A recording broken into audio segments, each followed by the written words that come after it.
ডিম্পু বৰুৱা হৈছে এটা দালাল গম পাইছেন নাই কাবাক তিৰি যদি মেখেলাৰ দোকান দিয়ে বলে কি পুৰণা পেটিকটৰ দোকান দিছে ডিম্পুক পইচা দিছে ডিম্পু যাই কিনে পেটিকটটো পিন্ধি কিনে নাচি দিব হেই দোস্ত মই আজি পেটিকট পিন্ধিছো কেনেকুৱা লাগিছে মোক নমস্কাৰ নতুন ভিডিঅ'লৈ আপোনালোক সকলোকে স্বাগতম জনাইছো বৰ্তমান সময়ত সোশ্যাল মিডিয়াত দুখন যুদ্ধ হৈ আছে হে এখনৰ হয়তো আপোনালোকে গম পাইছে তাৰ ওপৰত ইতিমধ্যে মই এটা ভিডিঅ' আপলোড কৰিছো যে একাৰ এডাল নে দুডাল কেইটা কথা একাৰ দুডাল ওইটাটো বেলেগ বস্তু একাৰটো বেলেগ আৰু দ্বিতীয় এখন যুদ্ধ হৈ আছে হেয়া হৈছে ভিক্টৰ দাস আৰু ডিম্পু বৰুৱাৰ মাজত ডিম্পু আৰু বেতালক পেটিকট পিন্ধি নাচা দেখা নাই বাকি ডিম্পু বৰুৱা পইচাৰ কাৰণে পেটিকট পিন্ধিও নাচি দিব পাৰে কাবাক তিৰি বলে পুৰণা পেটিকটৰ দোকান দিছে ডিম্পু বৰুৱাক পইচা দিছে ডিম্পু বৰুৱা যাই কিনে কি কৰিব আৰামছে যাই কিনে সো সি হ'ল এটা জাঙিয়া বেপাৰী তোক জাঙিয়া বেপাৰী বুলিয়ে মাতো মই গম পাইছন নাই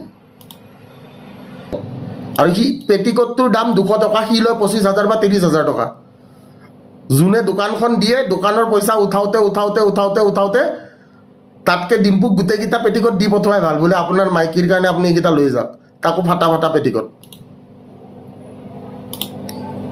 বস্তুটো বুজি পাইছন নাই একচুয়ালি কবলে গলে ডিম্পু বৰুৱাৰ কেনেকুৱা ধৰণৰ এজন ইউটিউবাৰ তেওঁ হয়তো নিজে প্ৰুফ কৰিব নালাগে কিন্তু ভিক্টৰ দাসো মানে তেওঁ জগতখনত ভালেই কিন্তু এটা কথা হসা যে কোন ভাল কোন বেয়া হেতু কবলে না যাও কিন্তু কিছুমান এনেকুৱা ভিডিও ক্লিপ পোৱা যায় কেতিয়াবা সময়ত বিশেষকৈ ভিক্টৰ দাসৰ ক্ষেত্ৰত যদি কবলে যাও ইমান মানে এনেকুৱা ধৰণৰ মাত কিছুমান সোশ্যাল মিডিয়াত দেখা যায় হেতুহে খালি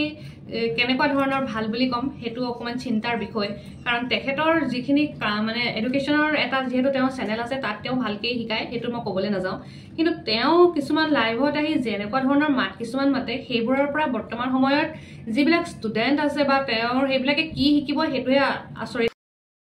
তো বিনা কেলা পুলিচ এটা লৈ বিনা বন্দুক লৈ তই কেলা মোৰ ঘৰত সোমাই দেখা তই তোৰ পিজু হাজৰিকা তোৰ লেভেল তই সোমাই দেখা যেহেতু ডিম্পু বৰুৱাই কিছুমান ভিডিঅ' বনায় বিশেষকৈ মই ব্লগৰ কথা নাই কোৱা কিছুমান এডুকেশ্যন ৰিলেটেড যিটো ভিডিঅ' বনায় ডিম্পু বৰুৱাৰ চেনেলটোত সেইটো কিন্তু ল'ৰা ছোৱালীয়ে কিছু ক্ষেত্ৰত বহুতখিনি শিকিব পাৰে যি কি নহওক ভুল মানুহৰ হয়ে বিশেষকৈ ডিম্পু মানে একদম পুৰা বোলে ভাল শুদ্ধ সেইটো ক'ব নাযাওঁ কাৰণ কেইটামান ভিডিঅ' এনেকুৱাও হৈছে যে লভ কুচ এনেকুৱা ধৰণৰ ভিডিঅ' তেওঁৰো হৈছিলে কিন্তু এটা কথা আচৰিত লাগে মানে বৰ্তমান সময়ত মানে কয় যে অসমীয়া জাতিটো একদম কেকুৰা নিচিনা অসমীয়া এজন যুৱক মানে যেতিয়া মানে পুৰা ওপৰৰ পাইছেগে মানে তাক চবে টানি আজৰি তললে নমোৱা ধান্দাত মানে পুৰা থাকে মই না ডিম্পু বৰুৱাৰ বিষয়ে ক'বলৈ যাওঁ না ভিক্টৰ দাসৰ বিষয়ে কিন্তু এটা কথা সোশ্যাল মিডিয়াত মানুহ কিয় আহে সোশ্যাল মিডিয়াত মানুহ এটা কাৰণে আহে মোৰ মতে দেই আপোনালোকৰ মতে নহ'ব পাৰে কিন্তু মোৰ মতে মই এটা যদি পুৰা খোলা ক'বলৈ যাওঁ এটা কথা কাৰণে আহে সোশ্যাল মিডিয়াত এক হৈছে পপুলাৰিটি লাগে বৰ্তমান সময়ত মানুহক একদম ফেমাছ হ'বৰ কাৰণে সকলোৰে মন মানে মই কেনেকৈ ফেমাছ হওঁ আৰু ছেকেণ্ডাৰী কথা বিশেষকৈ আৰু এটা কাৰণে আহে সেইটো হৈছে মানে পইচা যদি মানুহে পইচা পায় সোশ্যাল মিডিয়াৰ পৰা যদি মানুহে পইচা পায় মানুহে কিয় নল'ব ফ্ৰীতে কোনেও কাম নকৰে কেইদিনমান কৰি হয়তো পাহৰি যাব যেতিয়া সোশ্যাল মিডিয়াই আপোনাৰ ভিডিঅ' এটা ভাইৰেল হয় তাৰ ইনকাম হিচাপে যদি কিবা এটা আপোনালোকক দিয়ে কেলে নল'ব বাৰু আৰু ইমান মানে কি কয় সেৱা কৰিবলৈ নিশ্চয় সোশ্যাল মিডিয়াত আহে কিছুমান সোশ্যাল ৱৰ্ক আছে এইবোৰ নিজে গৈ কৰিব কিন্তু সেই বুলি সোশ্যাল মিডিয়াত যিবোৰ দেখুৱায় তাৰ পৰা নিশ্চয় মানুহৰ এটা হে পপুলাৰিটি আৰু ছেকেণ্ডলি পইচা হেতু আপোনালোকে এটা অপ্ৰিয় সত্য কথা সময়ত মানে ভিক্টৰ দাস আৰু ডিম্পু বৰুৱাৰ মাজত যিখিনি কথা হৈছে সেইখিনি অকমান আপোনালোকক দেখাই দিছো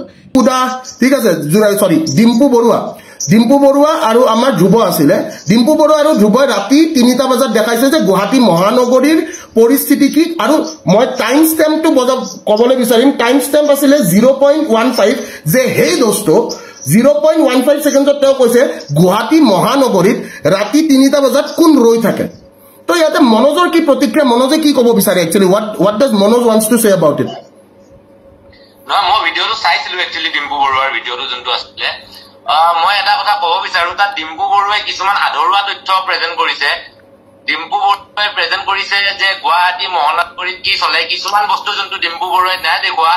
হেতু মই যদি ক'বলৈ যাওঁ তেনেহলে গুৱাহাটী মহানগৰীত এনেকুৱা বহুত মানুহ আছে যিয়ে ঠাণ্ডাত কাপোৰৰ অভাৱত মৃত্যুবৰণ হৈছে এনেকুৱা বহুত মানুহ আছে গুৱাহাটী মহানগৰীত যিয়ে ৰাতি ভাতৰ অভাৱত মৃত্যু সাৱটি ল'বলগীয়া হৈছে আজিও এই জানুৱাৰী মাহত য'ত আমি লেপ আৰু কম্বলৰ মাজত শুই আছো এনেকুৱা বহুত মানুহ আছে গুৱাহাটী মহানগৰত যিয়ে ৰাজপথত এজোকা কাপোৰ অবিহনে শুবলগীয়া হৈছে কিন্তু তেনেকুৱা কোনো মানুহৰ ফটো বা তেনেকুৱা কোনো মানুহৰ ভিডিঅ' ডিম্পু বৰুৱাই নিজৰ পোষ্টত বা নিজৰ ব্লগত দেখাবলৈ চেষ্টা কৰা নাই ইয়াৰ পিছফালে কিবা ৰাজনৈতিক কাৰণ হ'ব পাৰে কিবা পলিটিকেল ইস্যু হ'ব পাৰে সেইটো বেলেগ কথা কিন্তু ডিম্পু বৰুৱা যেহেতু এজন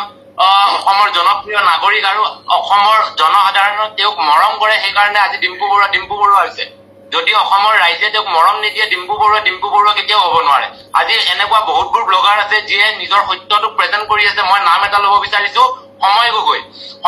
এজন এনেকুৱা ল'ৰা হয় যিয়ে সত্যটো সত্য হিচাপে প্ৰেজেণ্ট কৰি আছে তেওঁ কোনো পইচাৰ লোভত বা সময় গগৈ কোনো ভিউজৰ লোভত বা কোনো ধৰণৰ লাইকছৰ লোভত তেওঁ ভিডিঅ' প্ৰেজেণ্ট কৰা নাই কিন্তু আজি ডিম্পু বৰুৱাৰ কিছুমান ব্লগ দেখিলে এনেকুৱা লাগে যে তেওঁ নিজৰ স্বাৰ্থৰ কাৰণে টকাৰ কাৰণে ব্লগছ বনাই আছে আৰু যোনবোৰ ৰিয়েল ইছ্যু আছে সমাজৰ ছ'চাইটি এখনৰ যোনখিনি ৰিয়েল ইছ্যু আছে সেইখিনি তেওঁ উত্থাপন নকৰে সেইটো বেয়া লাগে অলপ not only Dimpu Borua. Right. Not only Dimpu Borua, media গোটেই অফ এটা দেখাবা হয় কিবা এটা কেছটো দেখাই কিবা এটা আৰু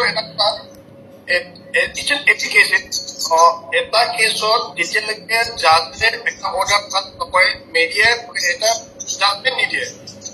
কোটা হেল্প মিডিয়া কোনবে মিডিয়া আমি ৰেচপেক্ট কৰো কিন্তু এটা কেছ এটা ক্লিক এটা ওলাব একচুৱেল ফেক্টটো নাজানে হৈ গ'ল কিবা এটা কিন্তু তাতে এটা জাজমেণ্ট দিব জাজমেণ্ট মানে মিডিয়া কোন হয় জাজমেণ্ট আমাক জাষ্টিছ দিব আমি ৰেচপেক্ট কৰো এটা বস্তু এনেকা এটা স্পইল কৰি পেলাই জাষ্ট সাপোজ এইটো কেছ হ'ল এইটো বজাই দিব হোৱাট দ্য ব্ৰ এইবিলাক কি মানে না ইয়াতে এটা কথা মই ডিছকাছ কৰিবলৈ চেষ্টা কৰিম যে কি আজি যিকোনো এটা পৰ্যায়ত ছ'চিয়েল মিডিয়া ট্ৰায়েল বা মিডিয়া ট্ৰায়েল আমি দেখিবলৈ পোৱা গৈছে মই বেলেগ একো নকওঁ ৰিচেণ্টলি যিটো আমাৰ ট্ৰেডিং কেছ আছিলে বেপাৰীয়ে ট্ৰাই কৰিবই কিন্তু আমি জনাটো দৰকাৰ আমি মুখ একচুৱেলি আমি মুখ আমাক বনাই আছে আমি ফ'ল' কৰি আছো আমি চাই আছো লাইক কৰি আছো কমেণ্ট দি আছো এইবিলাক টটেলি এভইড কৰিব লাগে কাৰণ মিডিয়া এটা জাজমেণ্ট দিয়াটো বহুত বেয়া বস্তু হৈ আছে এতিয়া